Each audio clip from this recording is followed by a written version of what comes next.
What's up, guys? Let's take a look at another CodeWars exercise. This one's called Number of People in the Bus. Someone asked me about it yesterday and I showed him, but I thought I would show everyone else in case it helps. There's a bus moving through the city and every stop has two things. People get on, people get off. And we're meant to say, after all of that, how many are left on the bus at the end. This is very similar to another problem I showed called valid parentheses, where you have left parentheses and right parentheses, and they're supposed to balance out by the end. However, that one had an extra layer, which was if you ever had a right parenthesis that hadn't been set up, if you ever have too many rights before the correct amount of lefts, it's invalid, it's done, we can't proceed. This problem tells us we don't have to worry about that. So there's never going to be a moment where we've got 3 on the bus and they tell us that 7 have to get off. We don't have to create any errors or invalid states. We just do normal positive numbers. So let's do it. I could say, let's make a for loop. And the thing we're looping through, the bus stops, is chunks of 2. We have 10 and 0, 3 and 5, 5 and 8, and so on. So I'm going to give them 2 names. This is called structured binding, where I don't need to give it 1 and then later use brackets to find the first or second thing. I can just name them now. And I'm going to call it on and off because it's people getting on and people getting off in bus stops.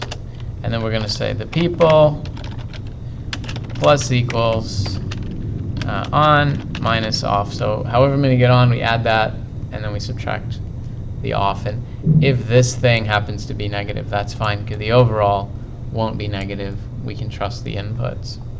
Now, obviously, we have to start out the people.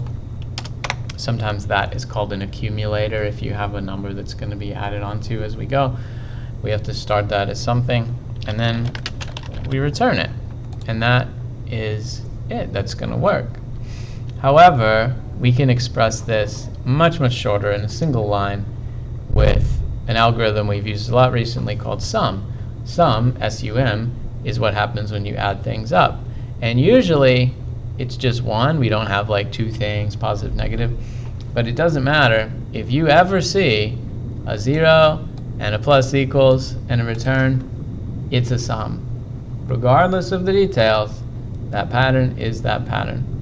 So I'm going to change this to say return sum of on minus off for the bus stops. And then we can delete all the rest, and we can have a nice, crisp, single expression. Space it out however you like to do the job. Now let's see what other people put and see how ours compares. This first one is very similar. However, they did the thing that I try to avoid. They give it a single name for the pair, and then they use brackets to access the first and second. I think that's pretty ugly. It's a little bit more typing. The brackets are no fun, and they don't label what it is. Like stop 0 and stop 1 don't tell you what you're looking at. Whereas if you say on and off or in and out, that tells you what you're looking at. And speaking of in and out, this person used I and O, which is fine. It does the job. I think this will probably be the shortest one we see, unless there's some real genius move. We got another one. We got one with the for loop, which is fine, but the names are not fine. I really don't like I, because I is meant for an index. When you're going through a range and it's 0, 1, 2, 3, that's what people expect when they see I. They don't expect other things, and they don't expect pairs of other things. That's pretty misleading, IMO. Then, if you keep scrolling, you'll see a few varieties of, loop or sum or different names and different brackets, but it's basically the same idea. You take the plus of one thing, the minus of the other, and do it one at a time. However, this one is really cool because they peel off all the pluses and all the minuses, and they do those separately. It ends up with the same answer, but I respect this one. I think it's pretty cool. Who knows how efficient it is.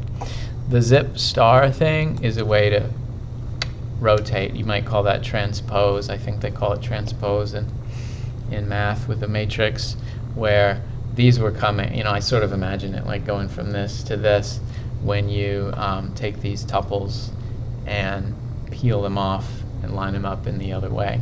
That's pretty cool. I like it, but ours is even better. So that's a nice quick problem, and I think it'll help. If you practice similar ones, you'll see the patterns and you'll recognize, oh, this is a sum. Before you even write the long version, you can go straight to the nice expressive one-line version on your first try.